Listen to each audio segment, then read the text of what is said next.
Peshawar high court کے جج کی گاڑی پر حیات آباد میں فائرنگ، 2 موٹر سائیکل سوار فائرنگ کے بعد فرار، جسٹس ایوب خان اور ڈرائیور زخمی ہو گئے، ہسپتال منتقل، پولیس نے علاقے کو گھیرے میں لے لیا، سرچ آپریشن جاری۔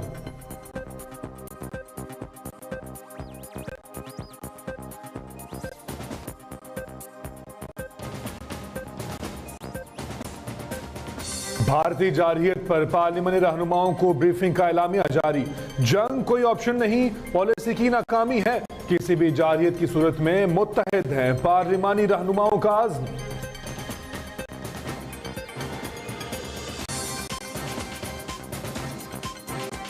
بھارتی در اندازی ناقابل قبول، پارلیمنٹ کا مشترکہ اجلاس آج سے پہر 3 بجے ہوگا، انڈیا کی جارحیت کے خلاف متفقہ قرارداد منظور کی جائے گی، وزیر اعظم عمران خان ایوان کو اعتماد میں لیں گے، پی ٹی آئی ارکان کو شرکت یقینی بنانے کی ہدایت۔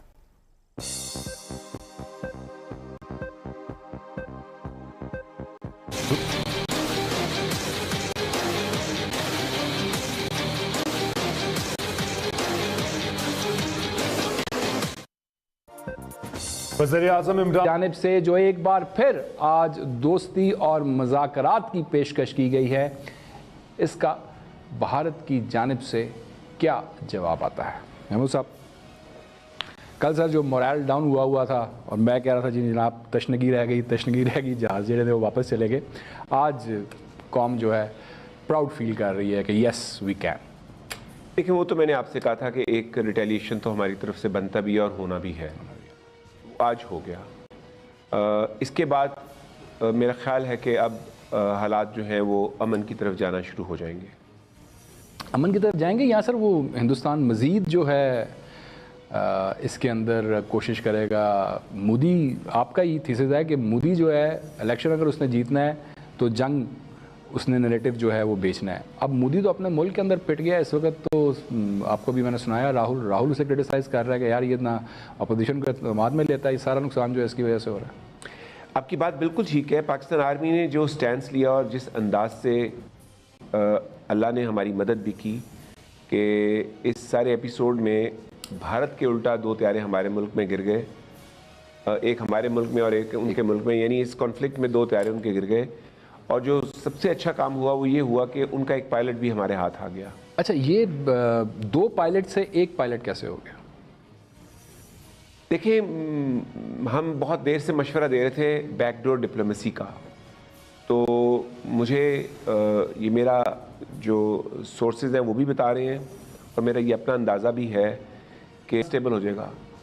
انڈیا نے دیکھا نا 65 کی وار ہوئی تھی، اس میں ہمیں فتح حاصل ہوئی، 71 میں جو ہے وہ بنگلہ دیش میں 65-71 کو بھول جائیں، یہ 65-71 کی جنگ والا ماحول نہیں ہے اب۔ میں وہی سمجھا رہا تھا، 65-71 کے بعد کی جو فوج ہے نا، یہ 1978 کے بعد کی فوج ہے، یہ تو ہارڈ اینڈ بیٹل، جسے کہتے ہیں نا بیٹل ہارڈنڈ فوج ہے، اور بیٹل ہارڈنڈ فوج کے ساتھ ساتھ بیٹل ہارڈنڈ عوام بھی ہے۔ مطلب سچی بات یہ ہے کہ آپ کے دفتر کے گارڈ سے لے کے صرف ایک میں اور آپ ہیں جنہیں اس جنگ کا شوق نہیں تھا، ہم چاہتے تھے یہ جنگ نہ ہو اور امن کی طرف جائے ملک۔ باقی آپ کے دفتر میں دیکھ لیں ماحول کیا تھا، ہر کوئی جذباتی ہو گئے جنگ لڑنے میں۔ کل جب سارے گھر جا رہے تھے اپنی اپنی شفٹ ختم کر کے تو بڑے ڈاؤن تھے، آج صبح سے ایسا ماحول بنا ہوا تھا کہ جس طرح ہم نے کشمیر فتح کر لیا ہے، آج وہ طیارہ گرنا اور وہ سارا جو ہے، تو ہر بندہ پراؤڈ فیل کر رہا تھا اور ریڈی تھا کہ جناب جو وہاں سے آتا ہے تو بس پھر ہمیں اجازت دیں کہ ہم جو ہے وہ جائیں۔ اور یہ محمود صاحب صرف ہمارے آفس میں نہیں، آپ لاہور کی گلی نہیں، پورے پاکستان کا یہ حال، پورے پاکستان میں ایل او سی کے ارد گرد جتنے گاؤں ہیں جہاں پہ وہ فائرنگ کا سلسلہ جاری ہے، جہاں پہ شہادتیں ہو رہی ہیں، وہاں پہ بھی جو ہے مورائل اتنا ہائی ہے کہ سوچا نہیں جا سکتا، اور کوئی ایک فرد ایسا نہیں آپ کو ملے گا جو کہے کہ جناب غلط ہوا ہے، سب کہیں گے جی زندہ باد، بڑا زبردست یہ سٹیپ اٹھایا پاک فوج نے اور ہمارے سر فخر سے بلند کرتی ہیں۔ دیکھیں، بھارت نے پچھلے 40 سال میں کوئی جنگ نہیں لڑی۔ آخری جنگ جو انہوں نے ہمارے ساتھ لڑی تھی وہ 71 کی جنگ تھی، اور اس 71 کی جنگ میں در حقیقت ہم لوگ انٹرنل کانفلکٹ میں مار کھا گئے۔ اسی لیے میں ہمیشہ سیاستدانوں کو کہتا ہوں کہ انٹرنل کانفلکٹ نہ پیدا کرو، باہر والا نہیں ہمیں مار سکتا۔ بالکل۔ اب جو میں نے آپ کو شاٹ دکھایا ہے راہل کا، 21 جماعتیں جو ہے وہ اکٹھی ہوئی ہیں اور وہ پلان کر رہی ہیں الیکشن کا، اب ان سب نے جو ہے مودی پہ اٹیک کر دیا ہے۔ انہوں نے کہا جی ہی از the person, he is responsible, اس کی وجہ سے یہ ہوا ہے, یہ اپوزیشن کو اعتماد میں نہیں لیتا, یہ جو ہے جنگ کا پرچار کرتا ہے. اب انڈیا کے اندر جو اس وقت سچویشن بلڈ ہو رہی ہے مودی کو لے کر, تو مودی تو کونے میں جا کے لگ گیا, مشکل میں آ گیا. مودی کا جو 83% کا گراف تھا وہ میرا نہیں خیال کہ اب دوبارہ 83% پہ رہ پائے گا, وہ نیچے 30 پہ گرے گا. 30 پہ گرے گا. تو اب پھر کچھ دنوں میں ہم آپ کو بتا سکیں گے ایگزیکٹ انڈیا کی سچویشن کیا ہے. تو میں مجھ سے پھر یہی میرا پھر کویسچن تھا نا آپ سے کہ مودی تو چاہے گا کہ جنگ جو ہے وہ ہو, اس طرح کی جھڑپیں اور ہوں, وہ پھر جو ہے کوئی حملہ کریں, پاکستان کرے. اس کے مفاد میں تو نہیں ہے کہ اب اگر سیز فائر ہو جاتا ہے اور سارے جو ہے وہ رک جاتے ہیں تو مودی تو گیا. دیکھیں انڈیا ایک بہت بڑی اکانومی ہے, ان کو اس جنگ کا جو نقصان ہے وہ بھی بہت بڑا ہوگا اگر یہ جنگ آگے چلتی ہے. یہ آپ پہلے بھی بتا چکے. ایک دن میں 1500 پوائنٹ ان کی سٹاک مارکیٹ گری ہے. Indian stock market 1500 points. اور یہ پاکستان سٹاک مارکیٹ کے مقابلے میں ذرا بڑی سٹاک مارکیٹ ہے, لہٰذا اس کا ایک پوائنٹ جو ہے وہ زیادہ بڑا قیمتی پوائنٹ ہے. اور اگر تھوڑے دن اور چلتی ہے یہ جنگ, جو کہ اب میری انفارمیشن ہے کہ جنگ ختم, نو مور جنگ, انشاءاللہ جنگ کا کوئی ماحول نہیں ہے, جنگ کا ماحول ختم ہو گیا ہے, میری انفارمیشن ہے یہ, اور میں کنفرمیشن سے یہ کہہ رہا ہوں کہ اب کوئی جنگ نہیں ہونے جا رہی. لیکن یہ عارضی ہے. یہ عارضی اس لیے ہے کہ ہم نے بہت عجیب تماشا دیکھا. ہم نے تماشا یہ دیکھا کہ ایک دہشت گردی کا واقعہ ہوا, جس نے بھی وہ واقعہ کروایا وہ کامیاب ہو گیا, اور انسانیت جو تھی, جو سمجھداری تھی, جو ذہانت تھی, وہ ناکام ہو گئی. دنیا نے تماشا دیکھا کہ دو ملک جو نیوکلیر پاورز ہیں, جن میں ایک ملک دنیا کی دوسری بڑی آبادی ہے اور دوسرا ملک دنیا کی 5ویں بڑی آبادی ہے, انہوں نے کتنی غیر ذمہ داری کا مظاہرہ کیا. اور ان دو ملکوں میں جس نے زیادہ غیر ذمہ داری کا مظاہرہ کیا وہ بھارت ہے, جو کہ ایک دہشت گردی کے ایپیسوڈ کو حالت جنگ میں بدل دیا. جس نے پکڑ کے حالت جنگ میں اس نے بدل دیا, تو کامیابی کس کو ملی؟ دہشت گرد جس نے بھی وہ واقعہ کروایا تھا پلوامہ کا, وہ تو کامیاب ہو گیا نا. بہت کامیاب ہو گیا.